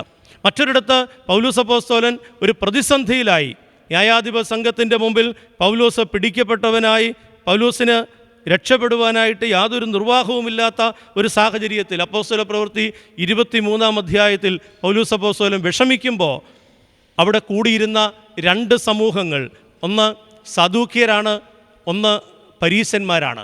സാദൂക്യരും പരീശന്മാരും തമ്മിൽ പുനരുദ്ധാനം സംബന്ധിച്ച് അഭിപ്രായ വ്യത്യാസങ്ങളുണ്ട്. പൗലോസ് അപ്പോസ്തലൻ അവിടെ സംസാരിക്കുന്നു, ഞാൻ മരിച്ചവരുടെ പുനരുദ്ധാനം സംബന്ധിച്ചാണ് ഇന്ന് ഈ ശിക്ഷാവിധിയിലായിരിക്കുന്നത്. അപ്പോസ്തല പ്രവൃത്തി 23-ാം അധ്യായം പറയാണ്, സദൂക്യരും പരീശന്മാരും തമ്മിൽ അഭിപ്രായ വ്യത്യാസമുണ്ട് മരിച്ചവരുടെ പുനരുദ്ധാനത്തെക്കുറിച്ച്. പുനരുദ്ധാനമില്ല എന്ന് സദൂക്യർ പറയുമ്പോൾ പരീശന്മാരതുണ്ടെന്ന് വിശ്വസിക്കുന്നവരാ. അങ്ങനെ നിൽക്കുമ്പോൾ പൗലോസ് പറയുന്നു, ഞാൻ അത് സംബന്ധിച്ചാണ് കുറ്റക്കാരനായിരിക്കുന്നത് എന്ന് പറയുമ്പോൾ അവർ തമ്മിൽ ഇടർച്ചയുണ്ടാവുകയും പൗലോസ് അവിടെ നിന്ന് രക്ഷപ്പെടുകയുമാണ്. ഞാൻ പറഞ്ഞത് വളരെ ബുദ്ധിയോടുകൂടെ, പ്രാവിൻ്റെ നിഷ്കളങ്കതയും പാമ്പിൻ്റെ ബുദ്ധി ഉപയോഗിച്ച് സുവിശേഷത്തിൻ്റെ പ്രവർത്തനങ്ങളെ വിശാലമാക്കുന്ന, സുവിശേഷ മേഖലകളെ വിശാലമാക്കുകയും ഉപദ്രവമേൽക്കാതെ രക്ഷപ്പെടുകയും ചെയ്യുന്ന സ്ഥിതിവിശേഷം. എന്നെ അത്ഭുതപ്പെടുത്തിയിട്ടുള്ള മറ്റൊരു വസ്തുത, പൗലോസ് വലിയ വിപ്ലവകാരിയാണ്. ക്രിസ്തുവിൽ സ്ത്രീ എന്നില്ല, പുരുഷനെന്നില്ല, വേർപാടിൻ്റെ നടുച്ചുവർ ഇടിച്ചു കളഞ്ഞു എന്നൊക്കെ പറയുന്ന പൗലോസിൻ്റെ വാഗ്ധോരണികൾ നമുക്ക് സുപരിചിതമാണ്. എന്നാൽ സ്ത്രീകളെക്കുറിച്ച് പറയുമ്പോൾ പൗലോസ് അപ്പോസ്തലൻ പറയുന്നത് സ്ത്രീ സഭയിൽ മിണ്ടാതിരിക്കട്ടെ എന്നാണ്. എന്താണ് അതിൻ്റെ കാരണം? അന്നത്തെ സാമൂഹിക വ്യവസ്ഥിതിയാണത്. അതിനെതിരായിട്ട് സംസാരിക്കാൻ പൗലോസ് കൂട്ടാക്കുന്നില്ല നേരിട്ട്. കാരണം എന്താണെന്ന് ചോദിച്ചാൽ, അതിനെതിരെ സംസാരിച്ചാൽ പൗലോസിൻ്റെ സുവിശേഷം ആളുകൾ ഉൾക്കൊള്ളാതെ വരും, സുവിശേഷ പ്രവർത്തനം സുഗമമല്ലാതെ വരും. ഞങ്ങൾ വൈദികരായിരിക്കുന്ന ഞങ്ങൾ ഏതെങ്കിലും ഒരു രാഷ്ട്രീയ പ്രവർത്തനത്തിലേക്ക് വ്യാപൃതരായി കഴിഞ്ഞാൽ ആ രാഷ്ട്രീയ പ്രവർത്തനം സുവിശേഷത്തിൻ്റെ പ്രവർത്തനത്തെ സാരമായി ബാധിക്കും. സുവിശേഷം അറിയിക്കുവാൻ നിയോഗിതനായിരിക്കുന്നവൻ വ്യക്തമായി ആളുകൾക്ക് പങ്കാളിത്വമുള്ള ഇടങ്ങളിലേക്ക് ഒരു പാർഷ്യലായി പക്ഷപാതപരമായിട്ട് ഇറങ്ങുവാൻ പാടില്ല. ഇറങ്ങിയാൽ അത് ആരാധനയെയും ക്രിസ്തു മാർഗത്തെ സാരമായി ബാധിക്കുമെന്നുള്ളത്. അതുകൊണ്ട് പൗലോസ് അപ്പോസ്തലൻ സാമൂഹിക വ്യവസ്ഥിതിക്കെതിരായിട്ട് നിലകൊണ്ടാൽ സുവിശേഷ മാർഗത്തിനത് തടസ്സമായിട്ട് മാറും. അതുകൊണ്ട് പൗലോസ് ഒരു വാക്ക് പോലും പറയുന്നില്ല. നമുക്കെല്ലാം അറിയാമല്ലോ, ഫിലമോൻ്റെ ലേഖനത്തിൽ ഒനേസിമോസിനെ മാമോദീസ മുക്കി അല്ലെ ക്രിസ്തുവിൽ ജനിപ്പിച്ചതിന് ശേഷം വീണ്ടും അടിമയാക്കി തന്നെ ഒനേസിമോസ് ആകുന്ന ഉടമയുടെ അടുക്കലേക്ക് അയക്കുക. അടിമത്വത്തിനെതിരായിട്ട് ഒരു വാക്കും പറയുന്നില്ല എന്ന് മാത്രമല്ല, ഇവനെ രക്ഷിക്കപ്പെട്ട ഇവനെ വീണ്ടും ഉടമയുടെ അടുത്തേക്ക് അടിമയായിട്ട് അയക്കുക. അവിടെ പൗലോസിൻ്റെ രീതി എന്താ? ആ വ്യവസ്ഥിതിക്കെതിരായിട്ട് സംസാരിക്കുന്നില്ല. എന്നാൽ ഫിലമോനോട് പറയുന്നുണ്ട്, ക്രിസ്തുവിൽ അവൻ നിനക്ക് സഹോദരനാണ്. അങ്ങനെയാണ്, ക്രിസ്തുവിലാണ് പൗലോസ് ഒരു വിപ്ലവം രൂപപ്പെടുത്തുന്നത്. സാമൂഹിക വ്യവസ്ഥിതിക്കെതിരായിട്ട് സംസാരിക്കുന്നില്ല. സഹോദരങ്ങളെ, വളരെ ബുദ്ധിയോടെ പൗലോസ് ഇടപെട്ടത് കൊണ്ടാണ് പൗലോസിന് ഇത്ര വിശാലമായി സുവിശേഷം പ്രചരിപ്പിക്കാൻ സാധിച്ചത്. ഞാൻ പറയട്ടെ, ചെന്നായ്ക്കളുടെ ഇടയിൽ പാമ്പിനെ പോലെ ബുദ്ധിയും പ്രാവിനെ പോലെ നിഷ്കളങ്കതയുള്ളത് കൊണ്ട് ശിഷ്യന്മാരാരും സ്വസ്ഥമായിട്ട് ജീവിച്ചു എന്ന് വിചാരിക്കരുത്. സുവിശേഷം ഇത്രത്തോളം എത്തിയത്, ഇത്രയും സാധ്യതകൾ അവർക്ക് ഉപയോഗിക്കാൻ കഴിഞ്ഞത് ഈ ഒരു വീക്ഷണത്തോടെ അവർ പെരുമാറിയത് കൊണ്ടാണ്. എൻ്റെ നിങ്ങളുടെ ജീവിതത്തിൽ ബുദ്ധിയുടെ സമീപനം പ്രായോഗിക ജീവിതത്തിന് അത്യന്താപേക്ഷിതമാണ്. ആത്മീയതയും ബുദ്ധിയും നാം ഒരുമിച്ച് ചേർത്ത് വിനിയോഗിക്കേണ്ടതുണ്ട്. നിഷ്കളങ്കത വിടാത്ത ബുദ്ധിയുടെ ഉടമകളായിട്ട് നാം മാറേണ്ടതുണ്ട്. പ്രത്യേകിച്ച് സഭാജീവിതത്തിൽ, സഭയോടുള്ള ബന്ധത്തിൽ, ഈ ലോകത്തിൽ ജീവിക്കുവാൻ വിധിക്കപ്പെട്ടിരിക്കുമ്പോൾ ബുദ്ധിയുടെയും നിഷ്കളങ്കതയുടെയും ആൾരൂപമായി നമുക്ക് മാറണം. വിശുദ്ധ വേദപുസ്തകത്തിൽ ദാവീദ് രാജാവിനോടുള്ള ബന്ധത്തിൽ പരാമർശിക്കുന്ന ഒരു ചരിത്രമുണ്ടാകും. 1 രാജാക്കന്മാർ 25-ാം അധ്യായം. ദാവീദ് ശൗലിനെ പേടിച്ച് ഓടി നടക്കുകയാണ്, ഒളിച്ചു പാർത്ത് നടക്കുകയാണ്. അവൻ്റെ കൂടെ കുറേ അനുയായികളുണ്ടാകും. അങ്ങനെ ഇരിക്കെ മോവാബ്യനായ ഒരു വ്യാപാരി, വലിയ സമ്പന്നനായിരിക്കുന്ന ഒരു വ്യാപാരി, നാബാൽ എന്നാണ് അയാളുടെ പേര്, നാബാലിനെ വന്ദനം ചെയ്യാനായിട്ട് ദാവീദ് തൻ്റെ അനുചരന്മാരെ പറഞ്ഞയച്ചു. അവൻ്റെ ഒരു സഹായം, അവൻ്റേതായൊരു സഹകരണം ഒളിച്ചും പാത്തും നടക്കുന്ന സാഹചര്യത്തിൽ ദാവീദിനും കൂടെയുള്ളവർക്ക് ലഭിക്കുവാൻ വേണ്ടിയിട്ടാണ് പറഞ്ഞയച്ചത്. ഇതിനു മുമ്പ് നാബാലിൻ്റെ ആളുകളെ വളരെ ക്ഷേമത്തോടും സഹകരണ മനോഭാവത്തോടും കൂടി ദാവീദിൻ്റെ കൂടെയുള്ള ആളുകൾ പരിഗണിച്ചതാണ്. അതിൻ്റെ കൂടി പശ്ചാത്തലത്തിലാണ് ധനിക വ്യാപാരിയായിരിക്കുന്ന നാബാലിനെ, മോവാബ്യനായ നാബാലിനെ കാണുവാനായിട്ട് ദാവീദ് ആളുകളെ വിടുന്നത്. പക്ഷേ വളരെ നിഷേധത്തോടെ നാബാൽ പെരുമാറി. അവർക്ക് യാതൊരു പരിഗണനയും കൊടുത്തില്ല. ഞാൻ ഒന്നും അറിയാത്ത നിങ്ങൾക്ക് എന്ത് സഹായമാണ് ഞാൻ ചെയ്യേണ്ടത്? നിങ്ങൾ എൻ്റെ ആളുകൾക്ക് ചെയ്തു എന്നൊക്കെ പറയുന്നതിനകത്ത് എന്ത് കാര്യമാണുള്ളത്? വളരെ നിഷേധിയായി നാബാൽ അവരുടെ മുമ്പാകെ കാണപ്പെട്ടു. അനുചരന്മാർ വന്ന് ദാവീദിനോട് പറഞ്ഞു, നാബാൽ പരിഗണിച്ചില്ല, വളരെ നിഷേധത്തോടെ പെരുമാറി. ദാവീദ് ഇറങ്ങുകയാണ് നാബാലിനെ കൊല്ലുവാൻ. ദാവീദും കൂടെയുള്ളവരും നാബാലിനെ തേടി യാത്രയാകുക. ഈ സമയത്ത് നാബാലിൻ്റെ കൊട്ടാരത്തിലൊരു ഭൃത്യൻ അവൻ്റെ ഭാര്യയോട് ചെന്നിട്ട് പറഞ്ഞു, ഇങ്ങനെയൊരു സംഭവം നടന്നു, ദാവീദ് ഇവനെ കൊല്ലുവാനായിട്ട് സാധ്യതയുണ്ട് എന്ന്. അബീഗയിൽ എന്നാണ് അവൻ്റെ ഭാര്യയുടെ പേര്. നമ്മളൊക്കെ കുഞ്ഞുങ്ങൾക്കിടുന്ന പേരാണ്, വളരെ മനോഹരമായ പേരാണ്. അബീഗയിലിനെ കുറിച്ച് പറയുന്നത് സുന്ദരിയായ സ്ത്രീ എന്നാണ്. രണ്ടാമത് പറയുന്നത് വിവേകമുള്ള സ്ത്രീ, ബുദ്ധിയുള്ളവളായ സ്ത്രീ എന്നാണ്. വിവേകമുള്ളവളായ സൗന്ദര്യം കൊണ്ട് പലതും സാധിച്ചെടുക്കാൻ കഴിഞ്ഞു എന്ന് വരില്ല, പക്ഷേ വിവേകം കൊണ്ട് സാധിക്കും. ഇവളിതറിഞ്ഞ ഉടനെ കുറേ ഭക്ഷണങ്ങളും കുറേ സന്നാഹങ്ങളുമായി ഇവൾ യാത്രയാവുകയാണ്. ദാവീദിനെ വഴിയിൽ വെച്ച് അവൾ കാണുകയാണ്. ദാവീദിനോട് അവൾ പറയുന്നൊരു വാചകമുണ്ട്, യജമാനനെ, എൻ്റെ ഭർത്താവ് ചെയ്ത പാപം എൻ്റെ മേലിരിക്കട്ടെ. അവൻ ഭോഷനാണ്, അവൻ്റെ പേരിൻ്റെ അർത്ഥം തന്നെ ഭോഷത്വം എന്നാണ്. അതേ അവൻ പ്രവർത്തിക്കുകയുള്ളൂ. ദയവ് ചെയ്ത് അവനെ കൊല്ലരുത്. അവനെ കൊന്ന പാപം യജമാനനിരിക്കും. യജമാനൻ എന്തെങ്കിലും അഭിഷിക്തനായി രാജാവായിട്ട് മാറുമ്പോൾ രക്തപാതകം യജമാനൻ്റെ മേൽ വരാതിരിപ്പാൻ തക്ക വിധം അവനോട് പൊറുക്കണം, എൻ്റെ മേൽ ആ പാപം കണക്കിടണമെന്ന് പറഞ്ഞു.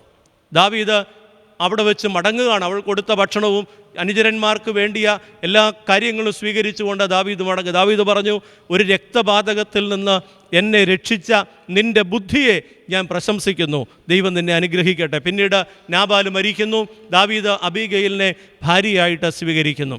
തൻ്റെ ബുദ്ധി കൊണ്ട്, തൻ്റെ നിഷ്കളങ്കമായ ബുദ്ധി കൊണ്ട് ഭർത്താവിൻ്റെ ജീവനെ രക്ഷിച്ച ഒരു ഭാര്യയെ നാം കാണുകയാണ്. പ്രിയപ്പെട്ടവരെ, നിഷ്കളങ്ക ബുദ്ധി എന്ന് പറയുന്നത് ജീവൻ രക്ഷിക്കാൻ വരെ പര്യാപ്തമായിട്ടുള്ളതാണ്. നമ്മുടെ ഇതൊരു കുടുംബ പശ്ചാത്തലത്തിൽ ഭർത്താവിൻ്റെ നാശം വരുമ്പോൾ ഭാര്യയുടെ ബുദ്ധിപൂർവമായ ഇടപെടൽ ഭർത്താവിനെ രക്ഷിക്കുകയാണ്. നമ്മുടെയൊക്കെ കുടുംബ അന്തരീക്ഷത്തിൽ ഇന്ന് കാണുന്നത് ബുദ്ധിയുടെ അഭാവമാണ്. നിഷ്കളങ്കതയും ബുദ്ധിയും ഒരുമിച്ച് ചേരുമ്പോൾ പല ജീവനുകൾ രക്ഷിക്കാൻ സാധിക്കും. പലരും പറയാറുണ്ട്, മദ്യപിച്ച് വരുന്ന ഭർത്താവിനോട് വളരെ കർശനമായി ഇടപെടുന്ന ഭാര്യ. അതുകൊണ്ട് എന്താ സംഭവിക്കുന്നത്? പിറ്റേന്ന് ഭർത്താവ് കൂടുതൽ ശക്തമായി മദ്യപിച്ചു വരും. ഒരാളെയും അങ്ങനെ നമുക്ക് രൂപാന്തരപ്പെടുത്താൻ സാധിക്കില്ല. നമ്മുടെ ദേഷ്യം കൊണ്ട്, നമ്മുടെ നിർബന്ധം കൊണ്ട്, പിടിവാശി കൊണ്ട് ആരെയും നന്നാക്കാനൊക്കില്ല. എന്നാൽ വിവേകത്തോടെ, ബുദ്ധിയോടെ, അതുകൊണ്ടാണ് വേദപുസ്തകം പറയുന്നത്, വിവേകമുള്ള സ്ത്രീ ആർക്ക് കിട്ടും? അവളുടെ വില മുത്തിനേക്കാൾ, പൊന്നിനേക്കാൾ വലുത് എന്ന്. എനിക്കറിയാവുന്ന ഒരു ഗ്രഹനാഥൻ പറഞ്ഞൊരു വാചകമുണ്ട്, അച്ഛാ എനിക്ക് യാതൊരു വിദ്യാഭ്യാസവും ഇല്ല, ഒരു വിവരവും എനിക്കില്ല, എൻ്റെ ഭാര്യ ബുദ്ധിയുള്ളവളാണ്, അതുകൊണ്ടാണ് ഞാനിവിടെ എത്തിയത്. ഇത് നല്ല നിലയിലെത്തിയിട്ടുള്ള ഭർത്താവ് പറയുക, എൻ്റെ ഭാര്യ ബുദ്ധിയുള്ളവളായതുകൊണ്ട് ഞാൻ ഈ നിലയിലെത്തി. പലതും ഉണ്ടാകാം, ബുദ്ധി ഉണ്ടാവണമെന്നില്ല. പ്രിയ സഹോദരങ്ങളെ, അബീഗയിലിൻ്റെ ബുദ്ധിയാണ് ദാവീദിനെ രക്തപാതകത്തിൽ നിന്ന് രക്ഷിച്ചത്, അബീഗയിലിൻ്റെ ഭർത്താവിനെ മരണത്തിൽ നിന്ന് രക്ഷിച്ചത്. അതുപോലെ അബീഗയിൽ രാജപത്നിയായിട്ട് മാറാനുള്ള സാഹചര്യം ഉണ്ടായതും അവളുടെ ബുദ്ധിയാണ്. എന്നാൽ ബുദ്ധി തലതിരിഞ്ഞുപയോഗിച്ചിട്ടുള്ള പല രംഗങ്ങളുണ്ട്. ഊരിയാവിൻ്റെ ഭാര്യ ബേത്ശേബയെ ദാവീദ് ഭാര്യയായിട്ടെടുത്തിട്ട് അത് മറയ്ക്കാൻ വേണ്ടി ഊരിയാവിനെ കൊല്ലുകയുണ്ടായി. ബുദ്ധിയുടെ ഒരു വശമാണ്. പക്ഷേ അവിടെ ദാവീദ് പൊട്ടിക്കരയേണ്ടി വന്നു. ദാവീദിന് ജനിച്ച കുഞ്ഞ് മരിച്ചു പോകുന്നു. ആ വക്രബുദ്ധി, ആ തലതിരിഞ്ഞ ബുദ്ധി ദാവീദിനെ ഒരുപാട് വേദനിപ്പിച്ചു. എന്നും ഓർമ്മിക്കാൻ കഴിയുന്ന വേദനകൾ വേദപുസ്തകത്തിൽ ബുദ്ധി ഭംഗിയായിട്ട് ഉപയോഗിച്ച അനേകം ആളുകളുണ്ട്. ഫറവോൻ ആൺകുഞ്ഞുങ്ങളെ കൊന്നുകളയണമെന്ന് കൽപ്പന കൊടുത്ത സൂതികർമ്മിണികൾ ഇസ്രായേൽ കുഞ്ഞുങ്ങളെ ജീവനോടെ രക്ഷിച്ചിട്ട് ഫറവോൻ്റെ അടുത്ത് പറഞ്ഞു, എബ്രായ സ്ത്രീകൾ തിറവുള്ളവരാണ്, ഞങ്ങൾ ചെല്ലുന്നതിന് മുമ്പേ അവരുടെ പ്രസവം കഴിഞ്ഞിരിക്കും. അവർ കുഞ്ഞുങ്ങളെ രക്ഷിച്ചിട്ട് ബുദ്ധിയോടെ അപകടത്തിൽ നിന്ന് ഒഴിഞ്ഞു മാറി. ഫറവോൻ്റെ ദേഷ്യത്തിൽ നിന്ന്, ഫറവോൻ്റെ ശിക്ഷയിൽ നിന്ന് ആ സൂതികർമ്മിണികൾ ഒഴിഞ്ഞു മാറുകയാണ്. ബുദ്ധിയോടെ അവർ ആ കുഞ്ഞുങ്ങളെ രക്ഷിച്ചിട്ട് ബുദ്ധിയോടും വിവേകത്തോടും കൂടി പെരുമാറി അവർ രക്ഷ നേടി. പ്രിയപ്പെട്ടവരെ, ബുദ്ധിയോടെയുള്ള സമീപനം ജീവനെ രക്ഷിക്കുന്നതിന് പര്യാപ്തമായിട്ട് മാറും. അതുകൊണ്ട് ദൈവം സൂതികർമ്മിണികളെ അനുഗ്രഹിച്ചു. രാഹാബ് എന്ന് പറയുന്ന വേശ്യ തൻ്റെ അടുത്ത് വന്ന ഒറ്റുകാരെ, ഇസ്രായേലിൻ്റെ പ്രതിനിധികളായിട്ട് വന്ന യോശുവ പറഞ്ഞയച്ച ഒറ്റുകാരെ തൻ്റെ ഭവനത്തിൽ സ്വീകരിച്ചു. വളരെ ബുദ്ധിയോടെ പെരുമാറി. അവരെ അന്വേഷിച്ച് വന്നവരുടെ മുമ്പിൽ അവളുടെ വിവേകം, അവളുടെ ബുദ്ധി, അവളുടെ കൂർമ്മത, അതുകൊണ്ട് മാത്രം ഒറ്റുകാരായ ആളുകൾ രക്ഷപ്പെട്ടു. അനന്തരഫലം എന്താണ്? ഒരു ചുവന്ന ചരട് അവളുടെ വീടിൻ്റെ മുമ്പിൽ കെട്ടി യെറീഹോ മുഴുവൻ തകർന്നപ്പോൾ അവളെ ദൈവം രക്ഷിച്ചു. ബുദ്ധിപൂർവമായ സമീപനം രാഹാബ് എന്ന് പറയുന്ന വേശ്യയുടെ രക്ഷയ്ക്ക് കാരണമായി തീർന്നു. അവൾ അനുഗ്രഹിക്കപ്പെട്ടവളായി വിശുദ്ധ വചനത്തിൽ പരിഗണിക്കുന്നു. ഞാൻ എൻ്റെ വാക്കുകളെ ഉപസംഹരിക്കട്ടെ. പ്രിയപ്പെട്ടവരെ, ബുദ്ധിയുടെ തലതിരിഞ്ഞ പ്രയോഗം, ബുദ്ധിയുടെ നിഷ്കളങ്ക ഭാവം, നിഷ്കളങ്കതയിൽ അധിഷ്ഠിതമായ ബുദ്ധിയുടെ പ്രയോഗം. ഇതാ യേശുക്രിസ്തു പറയുന്നു, ചെന്നായുടെ നടുവിൽ കുഞ്ഞാടിനെ പോലെ ഞാൻ നിങ്ങളെ അയക്കുക. ലോകത്തിൻ്റെ മുഖം എപ്പോഴും സന്തോഷത്തിൻ്റെയും സ്നേഹത്തിൻ്റെയും ആകണമെന്നില്ല. അവിടെ ക്രൂരതയുണ്ട്, അവിടെ പൈശാചികതയുണ്ട്, അവിടെ വൈരുദ്ധ്യങ്ങളുണ്ട്. അത് ചെന്നായുടെ ഭാവമാണ്. എന്നാൽ ആടിനെ പോലെ നമുക്കിവിടെ ജീവിച്ചേ പറ്റുള്ളൂ. ചെന്നായുടെ നടുവിൽ ചെന്നായാകാനായിട്ടല്ല. പലപ്പോഴും പറ്റുന്ന അബദ്ധം അതാണ്. ചെന്നായുടെ നടുവിൽ ചെല്ലുമ്പോൾ കുറേയൊക്കെ ക്ഷമിക്കും, കുറേയൊക്കെ നോക്കും, പിന്നെ നമ്മളങ്ങ് ചെന്നായായിട്ട് മാറുകയാണ്. അതല്ല, ചെന്നായുടെ നടുവിൽ ആടിനെ പോലെ ജീവിക്കുവാനുള്ള മാർഗം പാമ്പിൻ്റെ ബുദ്ധിയും പ്രാവിൻ്റെ നിഷ്കളങ്കതയും സ്വന്തമാക്കുക എന്നുള്ളതാണ്. പാമ്പിൻ്റെ ബുദ്ധിയോടും പ്രാവിൻ്റെ കളങ്കതയോടും കൂടെ നമ്മൾ ഇടപെടുമ്പോൾ നമ്മുടെ കുടുംബ ബന്ധങ്ങൾ നന്നാവും. കുടുംബ ബന്ധങ്ങളിലുള്ള ശിഥിലമായ ഭാവങ്ങളെ രൂപാന്തരപ്പെടുത്തുവാൻ നമുക്ക് കഴിയും. അബീഗയിലിനെ പോലെ കൂടെയുള്ളവരുടെ ജീവൻ രക്ഷിക്കുന്ന ബുദ്ധിപൂർവമായ സമീപനം നമുക്ക് രൂപപ്പെടുത്തുവാനായിട്ടൊക്കും. ബുദ്ധിപൂർവമായ സമീപനം നമ്മുടെ ആത്മീയ ശുശ്രൂഷ രംഗത്ത് നമ്മുടെ വ്യക്തിജീവിതത്തിന് തകർച്ചകൾ നേരിടാതെയും പേരുദോഷങ്ങൾ ഉണ്ടാക്കാതെയും അതേസമയത്ത് തന്നെ സുവിശേഷത്തിൻ്റെ സുഗമമായ വളർച്ചയ്ക്കും സഹായകമാകും എന്ന് പരിശുദ്ധനായ പൗലോസ് അപ്പോസ്തലൻ നമ്മെ പഠിപ്പിക്കുക. രാഷ്ട്രീയ സംവിധാനങ്ങൾ നിലനിൽക്കുന്ന അന്തരീക്ഷത്തിൽ കൈസറിനോടാണോ യഹൂദന്മാരോടാണോ സ്നേഹം എന്നറിയാൻ വേണ്ടിയിട്ട് കൈസർക്ക് കരം കൊടുക്കുന്നത് വിഹിതമോ എന്ന് ചോദിച്ചവരുടെ മുമ്പിൽ കൈസറുടെ പക്ഷവും യഹൂദന്മാരുടെ പക്ഷവും ചേരാതെ രാഷ്ട്രീയ ജീവിതത്തിൽ പുതിയൊരു ശൈലി പഠിപ്പിച്ച യേശുക്രിസ്തുവിൻ്റെ രീതി, കൈസർക്കുള്ളത് കൈസർക്കും ദൈവത്തിനുള്ളത് ദൈവത്തിനും, ദൈവവും രാഷ്ട്രവും തമ്മിലുള്ള, ദൈവവും രാഷ്ട്ര സംവിധാനങ്ങളും തമ്മിലുള്ള അന്തരത്തെ വ്യക്തമാക്കുന്ന ക്രിസ്തുവിൻ്റെ ശൈലി. പ്രിയ സഹോദരങ്ങളെ, ലോകം നേരിടുന്ന പ്രതിസന്ധികൾക്ക് മുമ്പിൽ ബുദ്ധിയുടെ, നിഷ്കളങ്കതയുടെ അതിജീവനമാണ് നമുക്കിന്ന് ആവശ്യമായിട്ടുള്ളത്. കൊറോണ അത് നേരിടുവാൻ ബുദ്ധിയോടെ നാം ശ്രമിക്കുകയാണ്.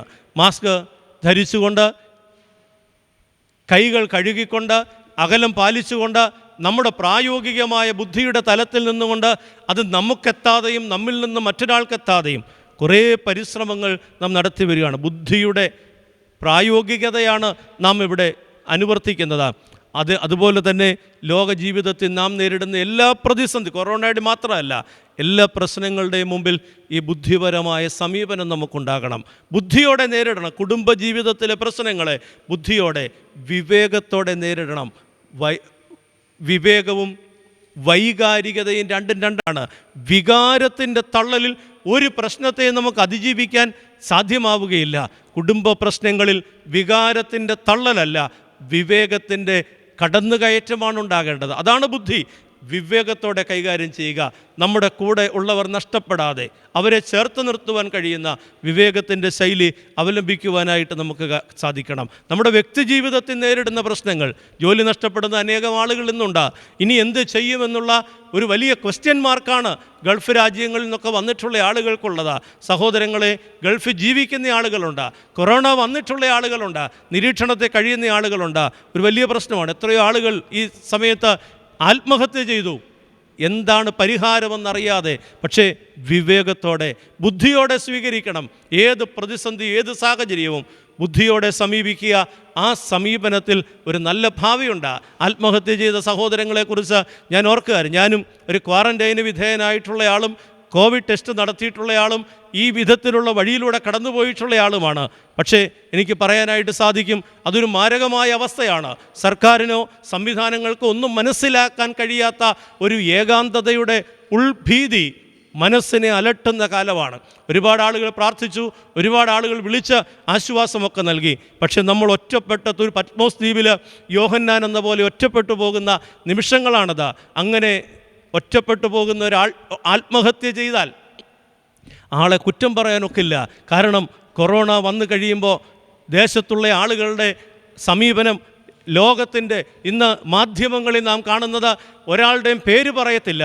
പക്ഷേ ഇന്ന ദിവസം ഇന്നടത്തു നിന്ന് വന്ന ഇന്ന സ്വദേശി ഇത്ര വയസ്സുകാരൻ എന്ന് പറയുമ്പോൾ ഏതൊരുത്തനും മനസ്സിലാകുന്നതാണ്. മാധ്യമങ്ങൾ ആളെ മറച്ചു വെച്ചുകൊണ്ട് ഐഡൻറ്റിഫൈ ചെയ്യും. നമ്മുടെ രാഷ്ട്ര സംവിധാനങ്ങൾ വൈകുന്നേരം നടക്കുന്ന പത്ര വാർത്തകളിലൂടെ ഈ ആളുകളുടെ എണ്ണവും പേരുകളും എണ്ണം പറയുമ്പോൾ, ജില്ല തിരിച്ചു പറയുമ്പോൾ എന്തൊരു ഭീകരമായ ഭയമാണ് ആളുകളെ ഭരിക്കുന്നത്. ഒരുപക്ഷെ പറയുന്നവർക്ക് മനസ്സിലാവുന്നില്ല അത് ഏത് തരത്തിലാണ് ആളുകൾക്ക് കൊള്ളുന്നത് എന്ന. പ്രിയപ്പെട്ടവരെ, ഈ ആത്മഹത്യയിലേക്ക് പോയ ആളുകളെ കുറ്റം പറയാനൊക്കില്ല. നമുക്ക് വേണ്ടത് വിവേകത്തോടെയുള്ള ഒരു പുനരാലോചനയാണ്. ഏതു പ്രതിസന്ധികളുടെയും നടുവിൽ ഈ അന്വേഷണം, ബുദ്ധിയുടെ അന്വേഷണം നാം നടത്തേണ്ടതായിട്ടുണ്ട്. ദൈവത്തിൻ്റെ പരിശുദ്ധാത്മാവ് ചെന്നായുടെ മുഖം നിഴലിട്ട് നിൽക്കുന്ന ലോക ജീവിതത്തിൻ്റെ സാഹചര്യത്തിൽ എതിർപ്പുകളാണ്, വൈരാഗ്യങ്ങളാണ്, രക്തം കുടിക്കുവാൻ ആഗ്രഹിച്ചു നിൽക്കുന്ന പ്രതീതിയാണ്. അത് ശത്രുക്കൾ മനുഷ്യർ മാത്രമല്ല, ഭൂകമ്പങ്ങളും പ്രളയങ്ങളും കോവിഡ് പോലെയുള്ള മാരക രോഗങ്ങളുമൊക്കെയായി നമ്മളെ തകർത്ത് കളയാൻ ഉദ്യമിക്കുന്ന സംവിധാനങ്ങളായ ചെന്നായ്ക്കളുടെ മധ്യത്തിൽ ആടിനെ പോലെ ജീവിക്കുവാൻ പാമ്പിൻ്റെ ബുദ്ധിയും പ്രാവിൻ്റെ നിഷ്കളങ്കതയും സ്വന്തമാക്കി മുന്നേറുവാൻ, അങ്ങനെ തകരാതെ തളരാതെ കർത്താവിൻ്റെ ഹിതം നിവർത്തിപ്പാൻ ദൈവത്തിൻ്റെ പരിശുദ്ധാത്മാവ് നമ്മെ സഹായിക്കട്ടെ എന്ന് പ്രാർത്ഥിച്ചുകൊണ്ട് വാക്കുകളെ ഉപസംഹരിക്കുന്നു. പ്രത്യേകിച്ച് ഈ അവസരം ഒരുക്കിയ പരുമല സെമിനാരി മാനേജർ അച്ഛനോടും ഇതിൻ്റെ റെക്കോർഡിങ് നടത്താൻ വളരെയധികം ശ്രമകരമായി ബന്ധപ്പെട്ട ഗ്രിഗോറിയൻ TV-യുടെ പ്രവർത്തകരോടുമുള്ള പ്രത്യേക സന്തോഷം അറിയിച്ചുകൊണ്ട് എല്ലാവരെയും ദൈവം അനുഗ്രഹിക്കട്ടെ എന്ന പ്രാർത്ഥനയോടെ വാക്കുകൾ നിർത്തുന്നു. ദൈവം അനുഗ്രഹിക്കട്ടെ.